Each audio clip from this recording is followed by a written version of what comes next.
This week on Rap in Order, we examine the apex of Lil Wayne's run and ask, was it the greatest stretch of dominance in hip-hop history, or does someone else wear the crown? Court is in session. Welcome to another episode of Rap in Order. I'm First Class Reg. And I'm Torian B. How we feeling today?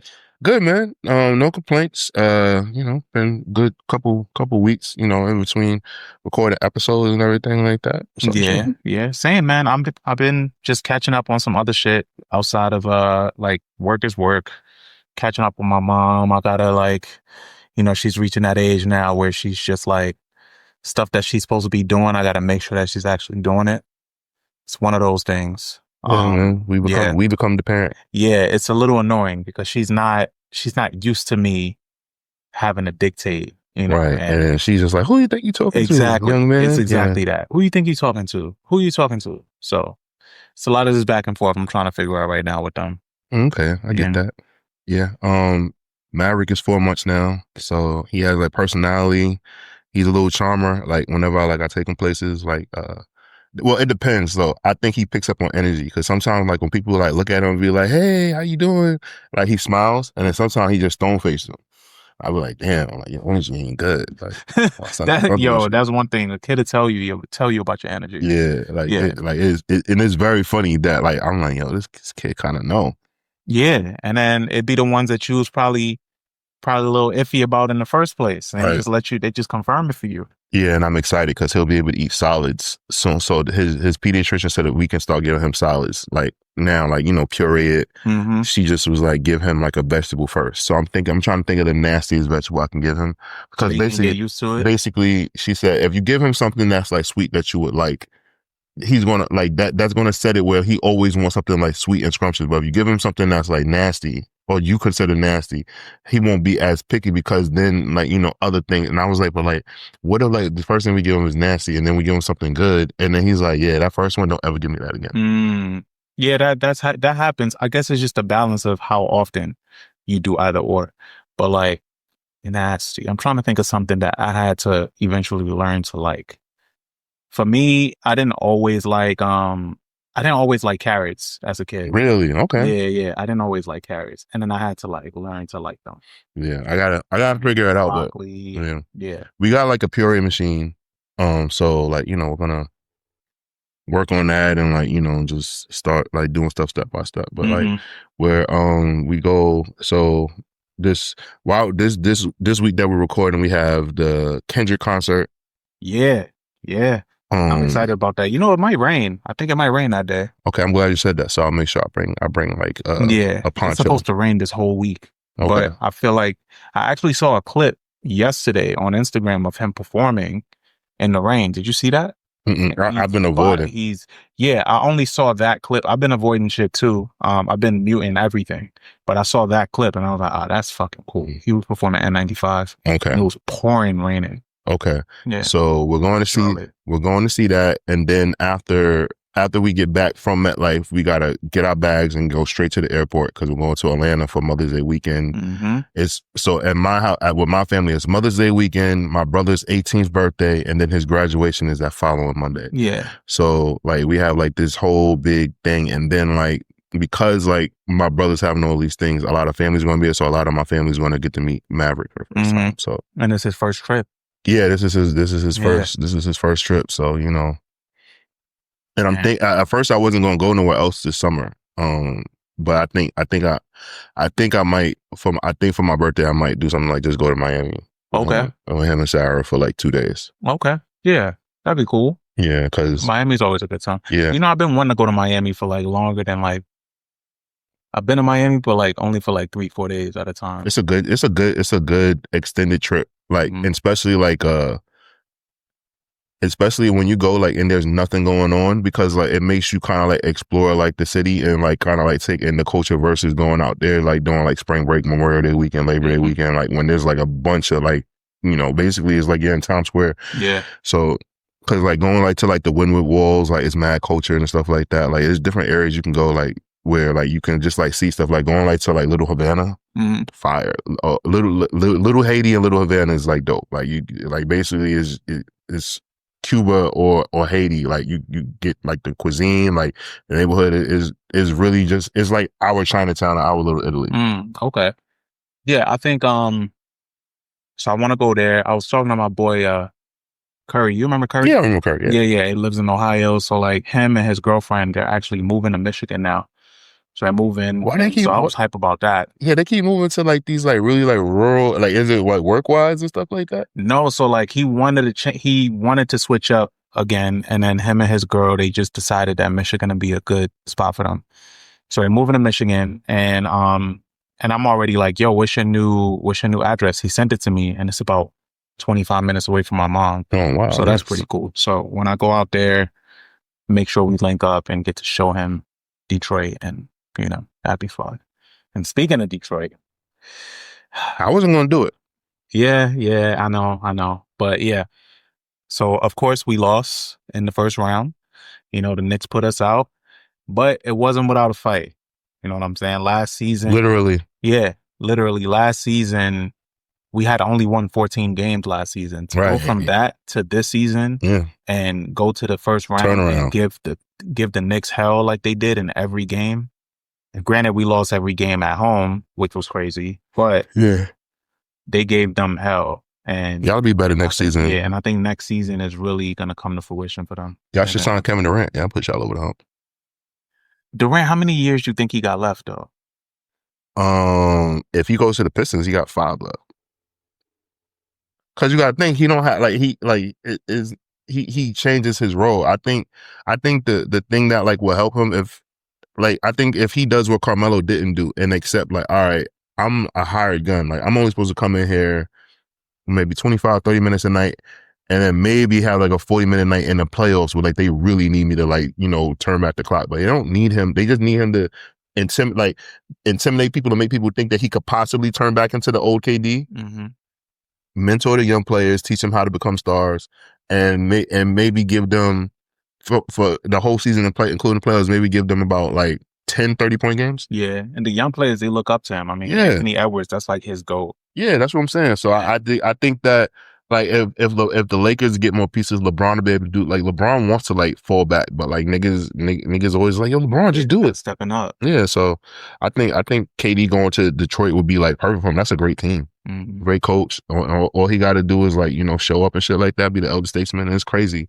Like, sometimes I wonder, like, when I was a kid, I used to be like, damn, Michael Jordan is old. I wonder did my dad get annoyed with me? Like, yo, chill. Like, yeah. Because it's like, I don't look at LeBron and KD as old, but they are old for NBA players. Yeah, for sure. I mean, I used to look at Jordan as old in the Wizards era because it just felt different. And he wasn't, and in comparison to like how LeBron is in way better shape and like really, really putting more intent and taking care of himself in a different way than we ever seen any athlete do.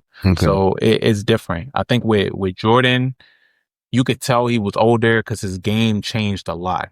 Yeah. Yeah. So, but yeah, that was that. As far as what are we watching right now? I know I've been obsessed with The Studio. Have you caught up? Yeah, that shit's fire. I love it because like for me, it's familiar being on a film set and stuff like that. Like, obviously, like doing a one shot, that one shot episode for me was like everything, because like it really be like that on set sometimes, like where somebody is like fucking up the scene and they're literally trying to get it through one set, and then it breaks the actor's concentration. Yeah. And if it fucks the actor's concentration, then the actor is like, yo, I need to like regroup. I need to get back into like it was very spot on. Like that was, I know that like that really happened on somebody's film set. That shit really happened, and they over exaggerated, and that person's pissed. Yeah, that it's just shot so well. I don't know if you saw the latest episode. I did not, but tell me about it. The Kool-Aid one. So I did see the Kool-Aid. Okay, so that's the latest one? Yeah, so the latest one is them doing the casting for the Kool-Aid movie. Okay. And they cast Ice Cube as the Kool-Aid Man. Okay. So like now they have this perfect casting up, and they're like, damn, all right, this looks good. And then one of the people was like, I don't know, do you guys think we're playing in the racial tropes with Ice Cube playing a Kool-Aid Man? So then they go back and forth. They end up switching the whole casting like over and over and over. And then at the end, he's like, because they wanted to be inclusive. Then at the end, Seth is like, well, let me just go talk to Ice Cube and see how he feels about it. So he goes and he talks to him, and he's like, yo, what the fuck you talking about? Like, I'm smart enough to know about the racial tropes and know about how this is perceive. Y'all think I'm stupid? That's offensive. So like they go back and forth on that, but it ended up being like that they cast him as it, and then they go to Comic-Con and announce it. Somebody stands up and they're like, "Oh, we heard that you guys are gonna substitute using humans for AI for like some of the like animation and stuff like that to handle." And so they ended up getting in trouble for that and not the racial tropes. Yeah, so it was really, really, really well done. I've already watched it twice. It's really good. I love what him and Evan Goldberg are doing. Yeah, it's fucking dope. That partnership is crazy. What else? What are you into right now? What you watching? Right now, shit, I think I've been at a standstill. I just been like watching, I don't know why, but I've been watching like old 90s action movies and stuff like that. So like the other day I watched Air Force One. Okay. With Harrison Ford. Damn. And it's just mad funny because like when you look at the cast, you're like, damn, like they really had like a rotation of the same people just playing the same characters over and over again, just making like multiple movies and shit like that. Yeah, people was on fire, bro. Yeah, so I watched that. I watched Crimson Tide with Denzel Washington and Gene Hackman. Mm-hmm. I watched Under Siege with Steven Seagal. Like I don't know. I just went on like I've been like on like a 90s binge. Yeah. Like whenever I have like the downtime or the bandwidth to like just like sit down and like watch something and like not think about it or whatever. Right. Like that. Well, shit. Speaking of like watching things or whatever, I know last time we recorded Sinners wasn't out. Okay. So, talk about it. We've seen Sinners. I haven't seen it, but talk about it. You didn't see it? Baby. Oh shit! I don't know why all this time I assume you saw it. Because like I was, but then Shara said that she wanted to see it, so I didn't. I didn't want to like, and she let it be known. And then the other problem is that Sarah wants to see it in 70 millimeter IMAX. Yeah, and it's only at one theater in New York City, and it's sold out for like weeks. And then they did a re-release, and then that shit sold out too. Right. So like we're going to Atlanta next week, right? And she's like, they don't have 70, and I'm like, yo, like, let's just watch it. Yeah. But like I've heard enough about it, like I've seen enough people's like conversations about it, and heard enough about it to understand like, okay, like I know what I have an understanding of what's going on, whatever like that. So I see that the latest argument is that Smoke is the one that has like the heavy set girlfriend. Mm-hmm. So people were like, they thought that she was his mammy.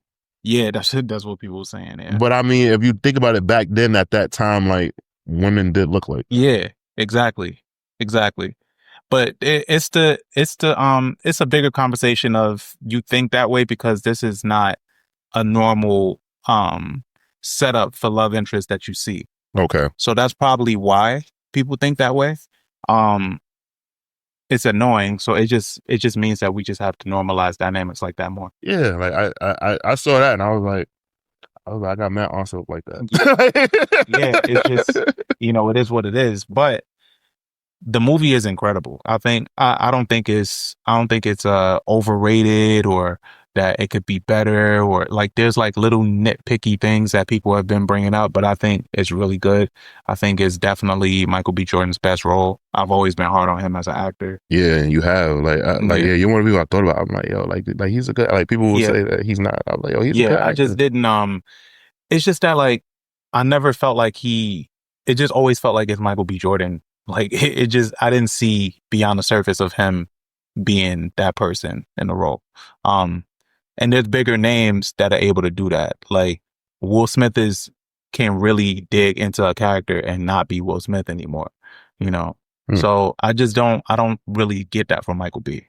But with this role, I feel like this was his most challenging. Right. And I feel like he takes it serious. I feel like he takes it serious enough to where he's gonna get better and better. And I'm invested in that progress for him because I think he's trying. I think, I think what happened is that like he got pretty much, people were telling us he's going to be the next Will Smith, and I think that's what fucked him up.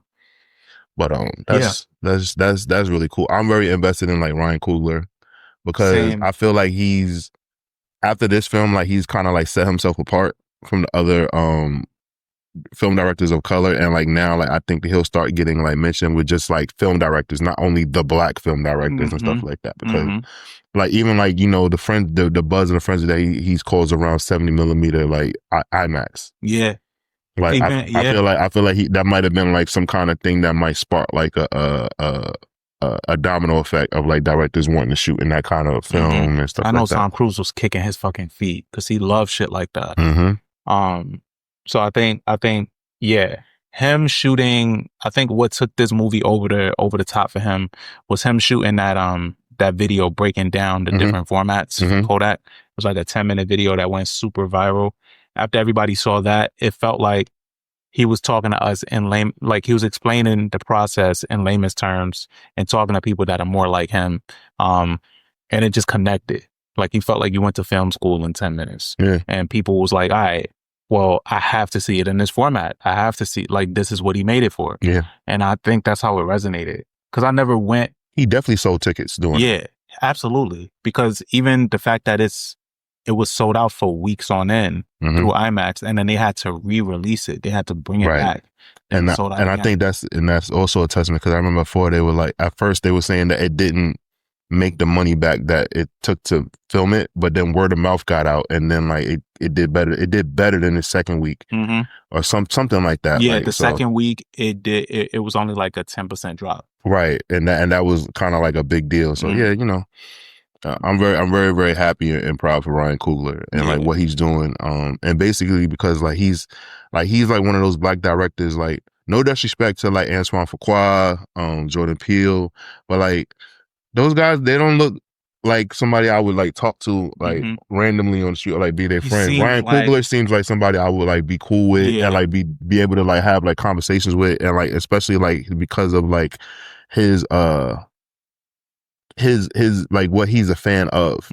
I don't think me and Jordan Peele and Antoine Fuqua would be friends. Yeah, and Ryan Coogler is our age, right? So it just resonates a lot better and a lot more easier. Let's pivot a bit. We'll get into this album that we're doing today. It's from a gentleman that had an amazing run, and this was just this wasn't even the peak of it yet. This definitely led him in that direction to be the ruler of this time frame, I would say. And we're talking about Wayne, and we're talking about the Carter 2. Carter 2 was released December 6, 2005 via Cash Money Universal. It's Wayne's fifth album, includes production from Birdman himself, The Runners, Heatmakers. Its follow-up to 2004's The Carter, and was supported by 3 singles, which included Fireman, Hustler Music, and Shooter. Now, this came at a time for Wayne where I think a lot of people were taking him more serious as a lyricist, especially with the Carter 1 being what it was. I think people, and I guess the trajectory, from my point of view, from the Midwest, I think Wayne wasn't taken that serious as a lyricist, and we always respected Wayne, and especially Squad Up and, 500 Degrees and everything like that. You could definitely see the improvements, but I think when the Carter series came around, it just stood out more, and the way he was structuring songs was a lot different. And with this felt special. I don't know what the POV was out here. You could shed light on that. I was living in Atlanta when the Carter 2 came out, but I was back and forth to New York a lot. So in the South, like in Atlanta, like they was already calling him the best. They was already saying that nobody was fucking with Lil Wayne. So in Atlanta, it wasn't that's funny. So in Atlanta, there was confusion because he basically took like a more of a Northeast sound, and like he slowed down his rapping and kind of like toned down his accent. So like a lot of people in Atlanta were kind of upset, like, yo, why he trying to sound like New York motherfuckers, like this and that. And my friends in New York was like, yo, we ain't know Wayne had that in him. Like, we ain't know he can do this. And that's why for them, it was so believable that Gillie the Kid was ghostwriting for him. Yeah. Because like, it was just like, since when Mr. Bling Bling? But like, I think this is like, something that people didn't know, but like, when you were signing Cash Money, they pretty much treated it like the Hot Boys like a boy band. And not in the sense of like NSYNC, but like more so like, all right, this is what you wear because this is what represents the area that Birdman and it was from. Like, we wore Reebok Soldiers, we wore white t-shirts, and we wear Jabot jeans, and we wear flags. And like Wayne used to like, obviously Wayne was aware of shit, and like his idols was New York rappers, so he was trying to wear like Iceberg and like wear the stuff that they was wearing. So New Yorkers had no idea that Lil Wayne was so influenced by New York rappers and Northeast hip hop. So, you know, Wayne having that relationship with those, having that relationship, being a fan of New York artists, it just made, he was like, yo, Mannie Fresh has left. Like, Mannie Fresh has fallen out with Birdman, so we scrapping this album and we gonna work with the art. Like, it's just me. Like, basically, that's what he told Birdman. Like, yo, it's just me. Let me just do this. Like, what do you got to lose? Like, you already lost your in-house producer. Right. That's it. Yeah. Yeah. And that pretty much like opened the floodgates for them to work with other producers. And that's why like, you know, Pharrell and the Clips fell out with Birdman as well, because he wasn't paying people, because pretty much Birdman like was so used to having an in-house producer that he could just be like, I'll pay you later or some shit like that. So, you know, when this first album first came out, like I had to hear so many diverse responses to it. It was pretty funny, but like for me, when I heard it, I thought that this project was amazing. I thought that, like, I was like, yo, like, this guy, he is going to be like the next, like, you know, big thing and everything like that. Mind you, like, that was a hell of a year of music that was coming out, and like Wayne was just like slicing through, and like he was just undeniable. And Jay-Z was retired. So it was just like, it was open for the taking. Yeah, this came out that December. And I remember on, I want to say the Carter One. Yeah, Carter One, the song Bring It Back that Mannie Fresh did. And at the end of that, he said, best rapper alive since the best rapper retired. And I was like, that was right before. And when he said that, everybody was like, oh shit, all right, you know, that's his claim. Bet. Let's see what he do with it. And then on this, to have, of course, we're gonna go through some of the highlights here, but best rapper alive, official stamp, right? That song. Harkening back to the Hot Boys, would you say that like Lil Wayne is kind of like the Michael Jackson of rap? Came up in a popular group. Group breaks up. He goes solo. Comes a megastar. Right? Comes the biggest star in his profession. And then, like, you know, the other group members always want to go back on tour, and he really don't want to do it. And he don't want to do it because he's like, I'm past that. Yeah. And Carter 3 is Thriller, I guess. Never thought of that. Like, when people hear it, they be like, Michael Jackson, but it's just like, he's a child star. Yeah. It's a good comparison. I think, I'm not saying like it's identical, but I'm just saying like his journey coming up, because we watched him grow up. Like, it's just that it was like, he's just he's the hood alternative of what Mike could have been. But I'm just saying, like, you know, he had a kid young, like all these different things that he did. But like we watched the progression. Like, we watched Lil Wayne go from like this like cute short frog voice kid to like this rapper with tattoos everywhere. And then his influence on like rap. Like, look at Playboi Carti. Playboi Carti basically cosplays as Lil Wayne. Like, and like even his whole era, like so many rappers. Music. Yeah, that's all Wayne. Yeah, like there's so many rappers like that I could say that, like Lil Baby, 21 Savage, who else? Let's see who else like we got here. Gunna, Young Thug for sure. Like, you know, like there's like a lot of artists that like he has like influence to be, you know, from his like his learning tree and stuff like that. Yeah, I say he influenced Future too. You know, and then like even like what he did, like 50 and Cameron revolutionized like rap mixtapes. So like Wayne like took it to like a whole nother like level. Next fucking level. That's true. That's a good point. Yeah, and think about it, like this album, right? Debuted at, you said debuted at number 2 on Billboard. That's also like crazy. Like, remember like back then, like you would debut at number 2 and still go platinum. Yeah. Now you debut at number 2, like you're basically like that's it. Like, shut everything down. Like, you did nothing. You did nothing. You could debut in the top 10 and still sell like 200,000 copies back then. You know, because it was nothing to sell an album. It was nothing for people to physically go and buy an album. I miss like Empire. Not Empire Records. The place that was on 14th Street. What you call it? Tower? Yeah, Tower. Right. I missed that. Tower place. Records. Yeah. Bro. It was on 42nd. It was one on 42nd. It was one in Union Square. Let's see. Next thing, like so hip hop at this time was sounding like, so Kanye released Late Registration. 50 released The Massacre, Jeezy's debut album, The Game's debut album, Common Draw B, Paul Wall dropped the album, The People's Champ. Gucci Mane had Music Everywhere. Mm-hmm. And I can't remember, but like T.I.'s Urban Legend was out around this time. That was 04. 04 was Urban Legends. Yeah. No, Urban Legend was 04, 05. Because, yeah, I'm trying to remember, like what T.I. project was it, or was it King that came out when this project was out? King was 06. King was 06. This was 04. Yeah, this was... Okay, so... Yeah, so Urban Legend 04. And okay, so it was sandwiched, like, so both those albums was like, so Urban Legend and King was like sandwiched the Carter 2, because the Carter 2 came in between both these albums.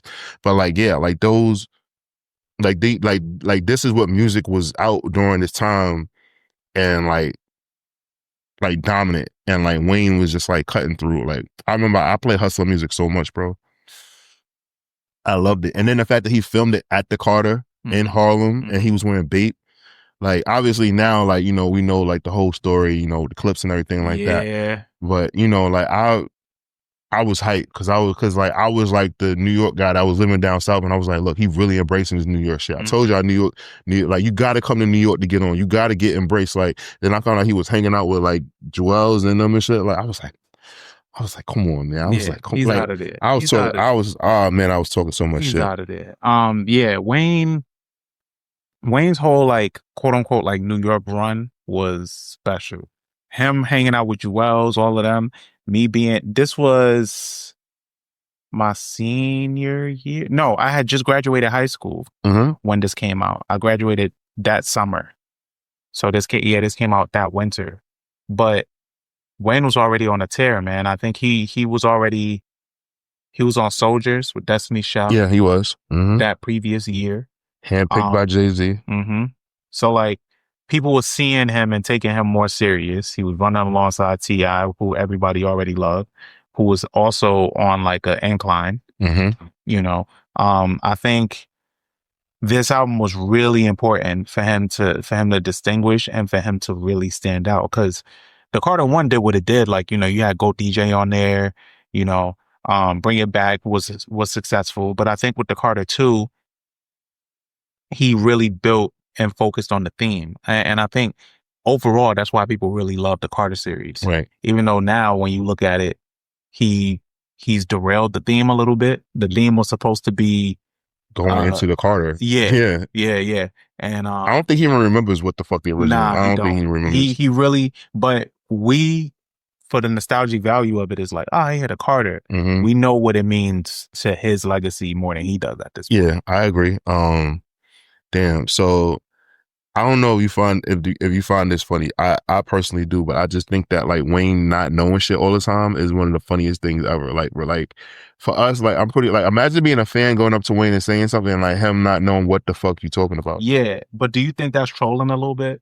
Sometimes I think it's trolling, but I don't think so as much as we think. I think that he really, I think that certain celebrities, like they can really get into a place where like they can afford to live in their own world. Yeah. And I think Wayne is one of those artists where it's like he just be oblivious to shit. Like we could run up to Wayne and like say, yo, remember on Squad Up 6 when you said this? And like Wayne will be like, who made that? And we were like, nigga, that was you. If he'd be like, who the fuck is Squad Up? Yeah. Like, yo, what? Like, yeah. What the fuck? Who are you? Yeah. I feel like that's happened before. Like, yeah, like he's just not, you know. Yeah.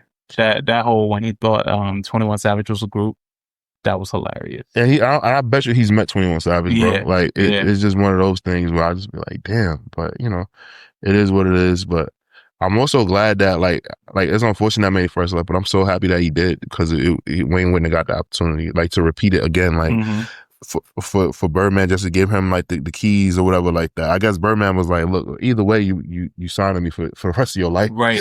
I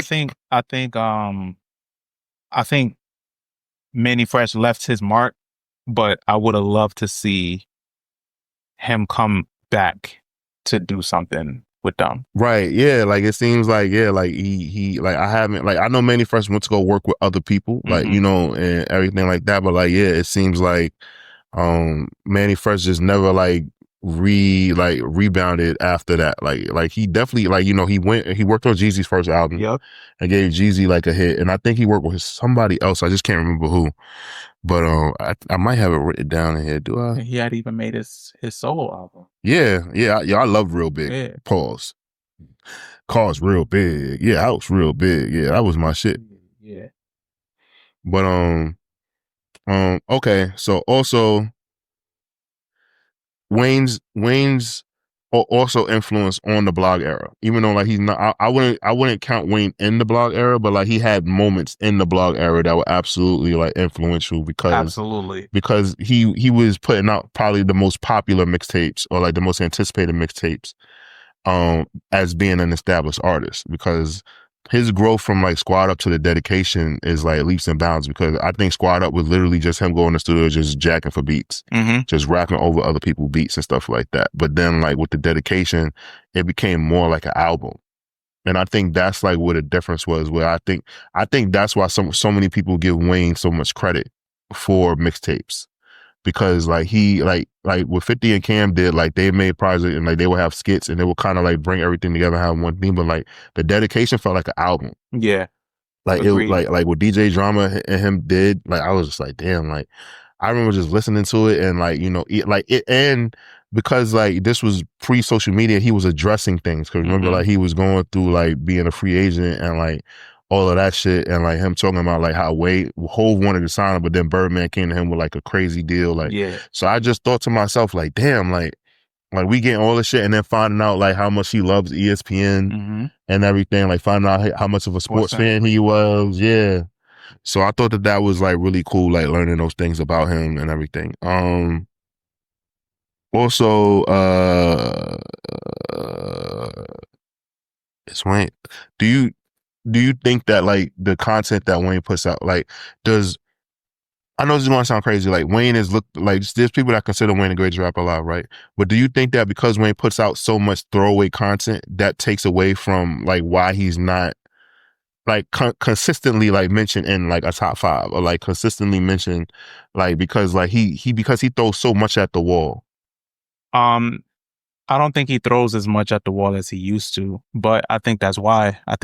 Overall he's not highlighted like he could be. Because, and then also it's because like he has multiple signature series, but when it comes to people talking about classics, when you want to like really scale it in and talk about classic albums, he don't really have. It kind of feels all over the place, right, in that regard. Yeah, because he has so many different, like, yeah, I agree. I just I was like, you know, I'm writing my notes and stuff like that. I'm just like, damn, like it's one of those things where I feel like, you know, Jay-Z is always mentioned. I feel like Jay-Z and Pac like are the two artists that are probably mentioned like the most, right? Jay-Z for his longevity, Pac for his prolific music ability to put out music, right? Yeah. And sometimes like I just think to myself like, damn, like with Wayne, like he kind of has accomplished both. Like he has the longevity, his career spans over 20 years. Like he could put out 2 albums a year if he really wanted to and need to, and we would never say he fell off. So like that's why I was just like, I wonder, is it because it's like he like has like a cartoonist like look, or like is that he's not like Wayne is competitive but he's not, because like Wayne isn't battle tested. Yeah, you know what it is too? I think it's also because like the people that you name, they have full songs that resonate, choruses, everything. Wayne has never been good with choruses. Yeah. His superpower is actually making songs with no hook, no chorus. He opens his album with The Mob. The Mob is great. It has no hook, no chorus, and it's over 5 minutes long. And he's just rapping. Very New York rapper album. Yeah, so it's just like, and you look at even the biggest moments in his career, he's done that consistently. 6 Foot, 7 Foot is such an unorthodox single. He's just rapping, no hook, nothing, with like some fucking sample, a milli, no hook, nothing. It's just, he just likes to rap. And if you if you left it to him, his career would be just full of just those. I think building out a song structure is not easy for him. I wonder if there's a particular producer that could Like really make Wayne lock in and be like, yo, I need 7 days. Mm-hmm. I just Who do you think? Who would you want that to be with? I mean, it'll never happen, but the person that will do it is Pharrell. Oh yeah, Because Pharrell naturally does that. He produces songs and gives you the hook ready made. Yeah. That's true. Like he can give you like a fleshed out structured project, and it would just work because that's how Pharrell works. And like Wayne, kind of like if you give, I think if Wayne, if he was able to get that direction, like it will work. But I think like that's kind of like what Wayne needs. Like he needs like an executive producer to just come in and be like, listen, like you can talk about whatever the fuck you want, but like this is the hook for this track, for this song. These are the hooks. So fill your 16th in wherever you want. Mm-hmm. And then that's it. Like these are the themes. This is what the song is going to be about, and then go about your business. That's all he needs. Mm-hmm. Because I don't think he even gives pushback. He just wants to rap. Yeah. Because like he always talking about, yo, I ain't even like this beat. Like so it seems like Cortez or whoever's around now be like Mac Main be like just be like, yo, do this. Yeah. Let's see what else. Let's see. Oh, go ahead. I was just gonna say, so the lead single from this album was Fireman. And I remember around the time, I really liked the video when it came out. I liked the song when it came out. And at the time, he was going to school when it came University out. of Houston. Yeah.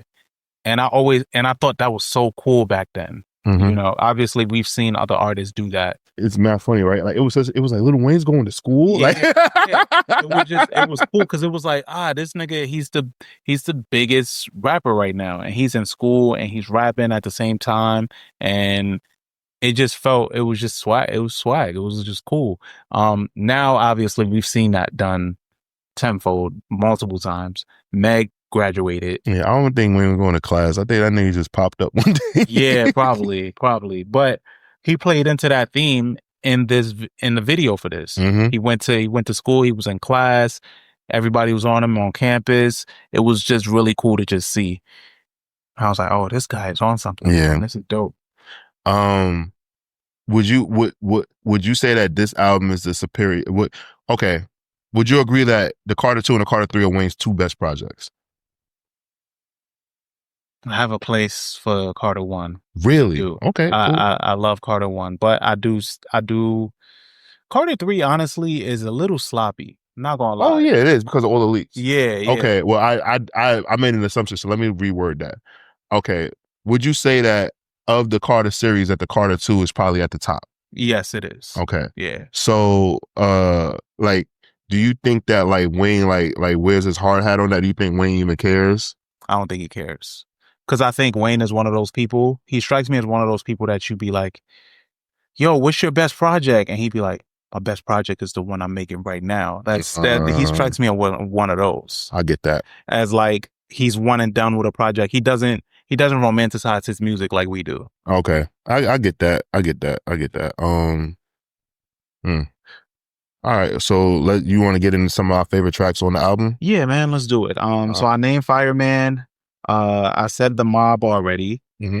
I really like Fly In. And how he switches the flow on there. Like this album is really top heavy.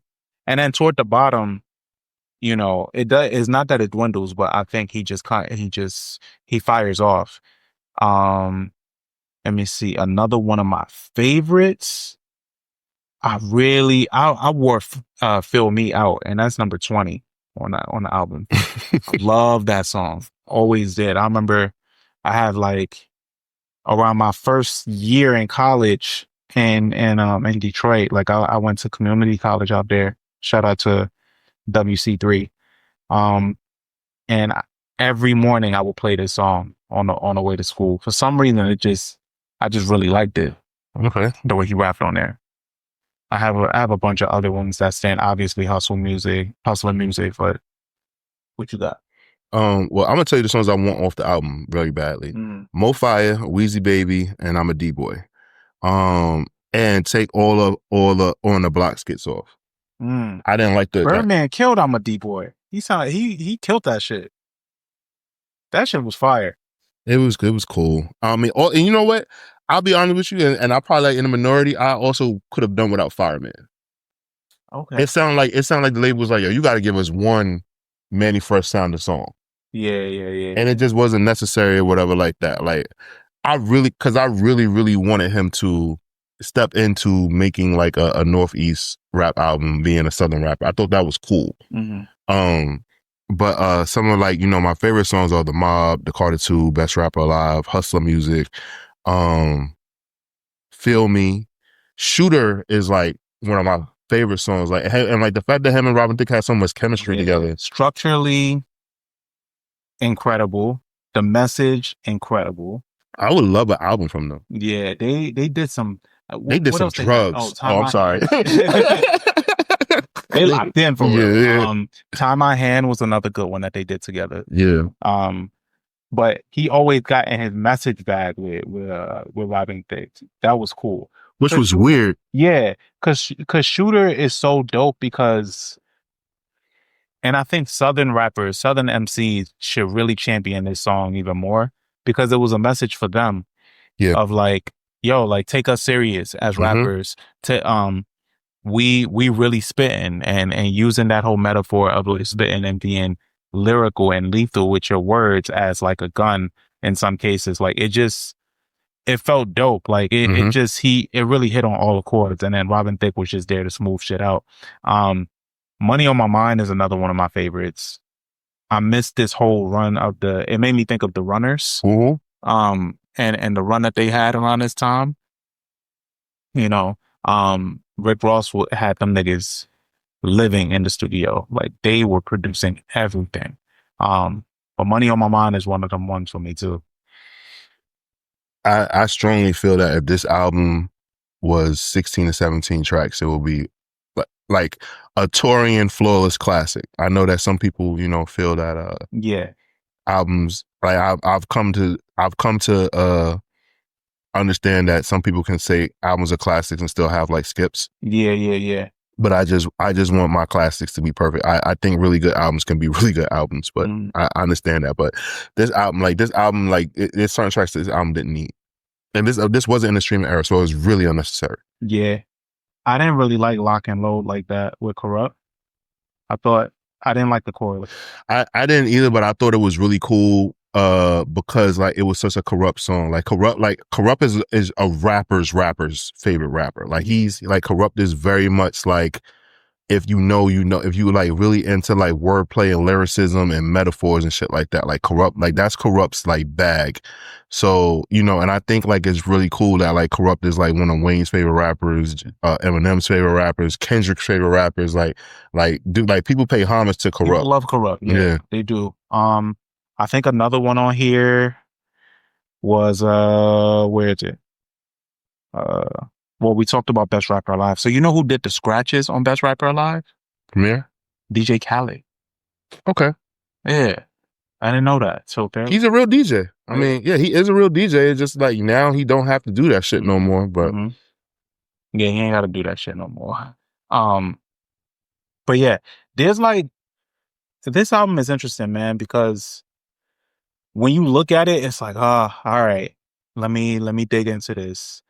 But it just really just flows. Oh yeah, it flows so like well. I had so many commutes where like I would play it. Like one day I walked from here where I live in Harlem, guys, all the way to Soho. So that is about a 7-mile walk. Yeah, with my son in the stroller, and like like I would have listened to the album over 3 times before I got Soho. Like just running it back, like listening to it. That's amazing. Yeah, man. Like Wayne is not like the deepest rapper. So like when he decides to really, really give you some messaging, like i.e. Shooter or what's another one on here that he had? Or when he just decides to get in a bag of like talk of something focused, like receipts, where he has a topic of discussion. Those are my favorite types of Wayne. Obviously, you already know he's a fucking alien. He can just rap. Grown Man is my shit too. It sounds like some Rockefeller era type shit. It do. Yeah. And then, Hit 'Em Up. My brother used to play all the time. Who? Shaywan or Z? Z, yeah, that's a very Z song. Yeah, he would play that all the time. So I actually got tired of that one. Still, but I like it on a re-listen. I like it now. You know? Yeah, like I said, like this album is very much like a cornerstone album in like the lore of Wayne, like what he became and like who he is and everything like that. Like for me, like sometimes like I'm like, damn, like to me, like this was the perfect my favorite and the perfect version of Wayne. Like, you know how some people like, I wish Mike would have stopped after Off the Wall. Right, Like, because to me, this is his Off the Wall. Yeah. So I think that like, I'm like, damn, like I wish like whatever was going on, like, but it's like, it was inevitable. Like he was becoming too big of a star. Like he was crossing over. And then like when he put out, you know, the Carter 3 and Lollipop came out, it was over. He was out of there. It was a wrap. And he really did the groundwork for himself. Because when Lollipop came out, before that came out, he was still doing all those features. He was still doing features. He was doing mixtapes. He was popping up everywhere. So like when Lollipop came out, it was like, oh, we have to support Wayne. I remember Kanye had his blog and Kanye was writing on his blog like, yo, we got to support Wayne. It's coming out on this date. Let's get him. We can get him to 1 million the first week. And I thought that was so fucking cool. Yo, bro, what happened to that? I don't know. It was so cool. Like, and I do you think that somebody was like, I feel like I'm sorry, like, cause like Kanye used to be like a coherent person and like do things like that. And like, I'm like, yo, like, I feel like drugs, paranoia, that fucking laughing gas, like all like, and so whatever trauma we've been going through has like warped his brain to like no coming back, because like he used to be a functioning human that had common sense, that cared about other people and showed mad love. Mad love to people. Like even him doing that shit with Wayne, that was just so cool to me. And he would have a section on his blog called like Fresh to Death, and it would highlight somebody that he thought was so fly. Like, and you know it was him too, because it would be mad typos when he's writing it. I remember one time he highlighted Solange and talked about her and what she was wearing and all of this shit. And I was like, yo, this is so fucking cool. He's just not like this anymore. But anyway, sorry guys. But yeah, no, Wayne has a lot of cool moments on here where he just wants to prove that he's an MC through and through. Like he can rap. I think Song Structure is not a song that I mean, Wayne is not an artist that I would run to for that. If I just want to hear a nigga rap, that's what he's for, and that's what he's gonna give you. He's not gonna let you down. And this album has some of his best moments to date. It did. Like I said, like I thoroughly enjoyed this project, and like I'm probably going to like revisit it more because like it was just an album that where I was just like, yo, like I could really like play this album down and like be satisfied with it. And like it also makes me realize, like I already mentioned like the influence that he's had on other artists and stuff, but like we really have to like think about how like it was such a linchpin for certain kids, because to like my little brother who's going to be 18 in a week, like Lil Wayne, like when he was born in 2006. So for Thomas, like in Thomas's mind, like I think Thomas looks at Wayne the way I look at like LL Cool J. That's crazy. Yeah. Because Wayne is very like young at heart. When I was growing up, like we all thought like LL Cool J was a 40-year-old man our whole lives. Yeah, facts. Yeah, exactly. So it's just one of those things where it's just like, damn, like, yeah, that's insane. Yeah, I was catching up with my niece yesterday, and just she was telling me about some of the music that she listens to and shit, and I'm like, man, this is crazy. I feel so old, man. This is like, she was born in 2004. Wow. Yeah. So she's 21. You know. Wow. So her perspective on music and all of that shit is just so different. So have you checked this person out? And I'm like, yo, who the fuck is that? Yeah, I remember Thomas put me on to this kid named La Tyler. Oh, La Tyler, yeah. Yeah, but Thomas was early with it when he told me. I was like, who the fuck is this? And yeah, La Tyler. I've seen him around. But yeah, man, I think you wanna get to your rating. Oh, for this project? Yeah, no problem. 4.5 waffles out of 5. Like I said, like it's just because an album isn't a classic album, right?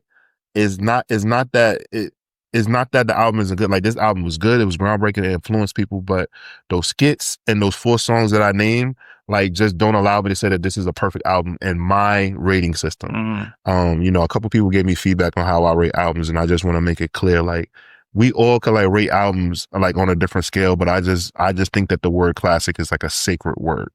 So that's why I just want to give the explanation and just make it clear that I do think that this is a great album. It's an album that I listen to regularly. It's not trash by any means. I just think that it's the best version of a non-perfect album. Okay. I'm comfortable with that. That sounds good. I will give this album a 3.5.